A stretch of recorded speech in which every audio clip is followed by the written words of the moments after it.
وأطيعوا رسول الله.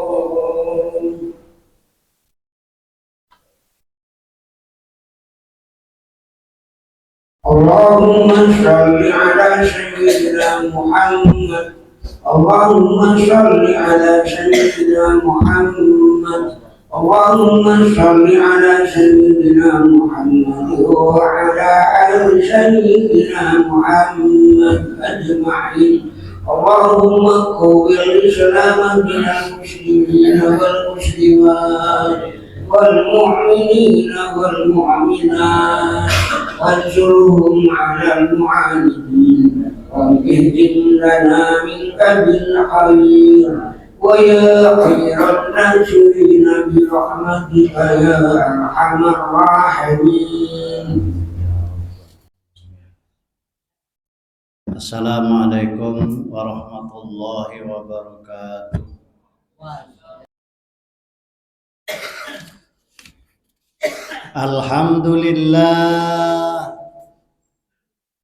Alhamdulillahilladzi hadana lil iman wa zayyanahu fi qulubina wa karaha ilaina al kufra wal fusuqa wal isyan.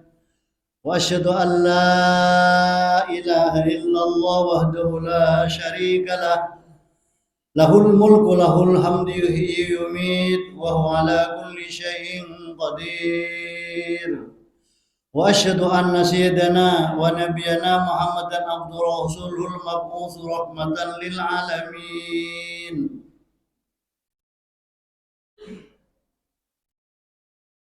أما بعد Allahumma salli wa sallim wa barik ala nabiyyika wa rasulika sayyidina Muhammadin wa ala alihi wa ashabihi wa man tabi'ahum bi ihsanin ila yaumiddin. Amma ba'du fa ya ayyuhan nas ittaqullah haqqa tuqatih wa la tamutunna illa wa antum muslimun. Wa qad qala Allah ta'ala fi kitabil karim أعوذ بالله من الشيطان الرجيم ونفس وما سواها فألهمها فجورها وتقواها صدق الله العظيم. Ma'asyiral muslimin wa zumratal mu'minin rahimakumullah. Hadirin jamaah salat Jumat yang berbahagia, marilah kita memanjatkan puji syukur kehadirat Allah Azza wa Jalla. Hari ini dengan keadaan sehat walafiat kita bisa hadir untuk melaksanakan ibadah usbu'iyah, yakni sholat Jumat dengan segala rangkaian kewajiban dan sunnah di dalamnya. Dan puji syukur kehadirat Allah, hari ini kita sudah berada di bulan Dzulqa'dah, sudah 9 hari. Artinya kita sudah memasuki salah satu bulan yang oleh Allah dalam Al-Quran disebutkan sebagai bulan-bulan haram. Sebagaimana firman Allah dalam Al-Quran surat At-Taubah ayat 36. A'udzu billahi minasyaitonir rajim. Inna iddatash syuhuri indallahi 12 syahran fi kitabillah. Yauma khalaqas samawati wal ard wa minha arba'atun hurum. Yang artinya sesungguhnya perhitungan bulan di sisi Allah adalah 12 bulan yang di dalamnya Allah menciptakan langit dan bumi, dan di antara 12 bulan itu ada bulan-bulan haram. Bulan haram yang dimaksud dalam ayat ini adalah bulan-bulan yang dimuliakan. Ada 4 bulan dalam 1 tahun ini. Yang pertama bulan Rajab. Kemudian yang berkumpul dalam satu deretan bulan Dzulqa'dah, Dzulhijjah, dan bulan Muharram. Pengertian haram dalam istilah ini artinya yang dimuliakan, sebagaimana arti dari Masjidil Haram di Mekah, di Madinah, dan di Yerusalem. Ketiga masjid ini adalah masjid yang disucikan dan yang dimuliakan oleh Allah Subhanahu wa taala. Kemudian pengertian lain dari haram ini adalah dilarang, tidak boleh. Artinya ketika seseorang melakukan kegiatan-kegiatan yang diharamkan atau makan barang haram, artinya dia berdosa. Tapi ketika kita meninggalkan, maka kita akan memperoleh pahala. Ini pengertian lain selain al-haram itu diartikan dengan kalimat suci. Sebagaimana hadis yang diriwayatkan Rasulullah sallallahu alaihi wasallam pernah bersabda, "Innal halala bayyinun wa innal harama bayyinun wa bainahuma umurun mustabihat la ya'lamuhunna katsirun minan nas." Yang artinya sesungguhnya yang halal ada jelas. Kemudian yang haram sudah jelas. Antara yang halal dan yang haram ini ada perkara yang meragukan atau syubhat. La ya'lamuhunna katsirun minan nas, yang sebagian besar manusia tidak mengetahui. Faman ittaqas syubhat faqad istabra li dinihi wa irdihi. Barang siapa yang hati-hati, yang menjaga dari hal yang syubhat ini, dari hal yang ragu-ragu ini, berarti ia telah menyelamatkan agama dan kehormatannya. Wa man waqa fi syubhat faqad waqa fil haram. Karra'i yar'a haulal hima yushiqu ayyaqa fi. Barang siapa yang jatuh ke dalam perkara yang syubhat, maka sesungguhnya ia telah terperosok ke dalam barang yang haram. Seperti seorang pengembala ternak dekat batas milik orang lain, nyaris ia masuk ke dalam batas itu. Ala inna likulli milkin hima, ala wa innal himallahi maharimuhu. Ingatlah, tiap hak milik mempunyai batas, dan batas-batas yang ditentukan Allah adalah hal-hal yang dilarang atau hal-hal yang diharamkan. Ala wa inna fil jasadi mudghah. Idza suluhat saluhal jasadu kullu wa idza fasadat fasadal jasadu kullu. Ala wahyal qalbu. Ingatlah bahwa di dalam tubuh ini ada segumpal daging.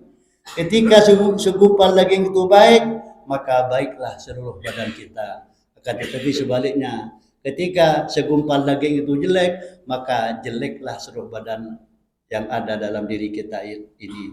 Ala wahyal qalbu. Ingatlah bahwa yang dimaksud segumpal darah itu adalah hati. Ma'asyiral muslimin rahimakumullah, itu tadi adalah sederet hadis pesan Rasulullah yang mengingatkan pada kita agar kita sungguh-sungguh hati-hati ke barang yang syubhat. Jangan membiasakan diri menipu hati nurani kita.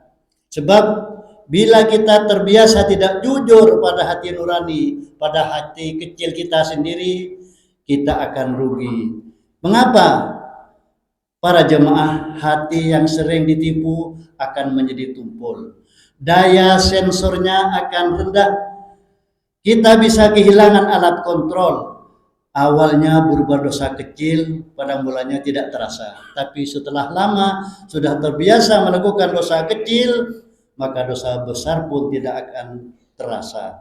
Akhirnya kita akan menjadi fasik, bahkan naudzubillah akan menjadi beramu corak. Naudzubillah. Bila sudah demikian, hilangnya alat kontrol kita, sensor kita di dalam diri kita. Rasulullah sallallahu alaihi wasallam pernah disoal oleh seorang sahabat, Abu Umamah. Mohon maaf, yang menjadi soal bagaimana agar hati kita ini baik sehingga dapat mewarnai baik seluruh badan kita. Sebab dalam hati itu yang Allah yang Maha Kuasa sudah melengkapi dengan sensor tadi, yang dapat membedakan mana yang halal dan mana yang haram. Allah berfirman dalam Al-Quran, wa nafsi wa ma sawwaha fa alhamaha fujuraha wa taqwaha. Dan jiwa serta ciptaannya, maka Allah mengilhamkan kepada kita, kepada jiwa itu, jalan kefasikan dan jalan kebaikan. Dalam kesempatan lain, Rasulullah Muhammad sallallahu alaihi wasallam, panutan kita, menasihati seorang sahabat yang sering bertanya tentang hal-hal yang dianggap baik dan hal-hal yang dianggap jelek. Rasulullah bersabda, istafti qalbaka, bertanyalah kepada hati nuranimu. Albirru mata'annat ilaihi nafsu wa ta'anna ilaihi qalbu. Kebajikan adalah apa yang menyebabkan kamu menjadi tenang dan tentram. Wal ismu ma haka fi nafsi wa taradda fi sadri wa in aftakal maftuna aftauka. Sedangkan perbuatan jelek atau perbuatan dosa atau haram adalah hal yang meresahkan jiwa dan mendebarkan hati kita, kendati Anda sudah diberi nasihat oleh orang lain. Senada dengan hadis yang disabdakan oleh Rasul Muhammad SAW, dalam hadis lain Rasulullah bersabda, al-birru man syaraha lahu sadru wal ismu ma haka fi sadri wa karihta an yattali alaihin nas. Albir atau kebaikan itu yang melapangkan dada, yang menyenangkan kita, dan dosa itu akan menggelisahkan dadamu, dan Anda tidak senang ketika Anda dilihat oleh orang lain. Hadirin, melihat sabda Nabi ini jelas bahwa perbuatan dosa yang menyebabkan kita frustasi, serta perbuatan baik memberikan kita ketenangan dan kelapangan dada kita. Orang yang banyak melakukan perbuatan dosa akan mengalami tekanan jiwa, akan menjadi depresi. Sebaliknya, orang yang banyak beramal soleh, ia hidup dalam keadaan tenang, bahkan keadaannya ia akan selalu optimis dalam bekerja. Selain dari itu, menunjukkan betapa pentingnya peran hati. Hati kita bisa jadi tempat bertanya di saat kita kesulitan untuk menentukan sikap atau ketika kita ragu-ragu. Karena itu kita harus membiasakan jujur pada diri kita sendiri. Dan kita harus menjauhi, jangan membiasakan menipu hati nurani kita. Sebab bila kita terbiasa tidak jujur, terbiasa bohong, terbiasa memfitnah orang lain, pada hati kecilnya sendiri akan rugi. Sebab hati yang sering ditipu akan menjadi tumpul, daya sensornya akan lemah, daya sensornya akan rendah, kita bisa kehilangan kontrol.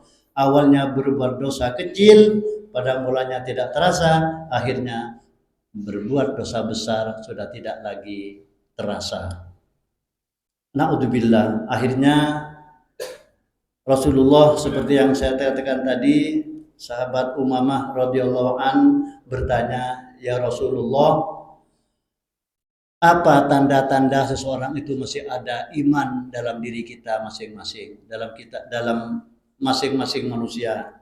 Rasulullah bersabda, "Idza sa'atka sayyi'atuk wa satartuk hasanatuk fa anta mu'min." Ketika kamu berbuat buruk, berbuat jelek, berbuat dosa, menyebabkan engkau sedih dan menyesal. Akan tetapi ketika kamu berbuat baik, menyebabkan kamu bergembira, bangga, itu berarti kamu masih ada iman di dadamu. Sebaliknya tentunya bila kita berbuat dosa, ada yang seperti ini. Kadang-kadang kita merasa bangga ketika kita berbuat dosa. Dan bila kita berbuat baik justru menyesal. Ini berarti imannya sudah tidak ada lagi. Na'udzubillahi min dzalik. Hadirin jamaah Jumat, oleh karena itu mari kita jaga hati ini agar menjadi sensor dalam badan kita, dengan sensor yang masih peka terhadap mana yang baik dan mana yang buruk. Mari kita jauhi dosa kecil dan dosa besar apalagi, dan mari kita memperbanyak amal soleh agar kita menjadi orang yang digolongkan oleh Allah sebagai sholihin al-mu'minin. Amin Allahumma amin. Inna sanal kalam kalamullah malikil alam Allah Subhanahu wa taala yaqul biqaulihi yahtadil muhtadun. Wa idza quri'al Qur'anu fastami'u lahu wa ansitu la'allakum turhamun. A'udzu billahi minasy syaithanir rajim.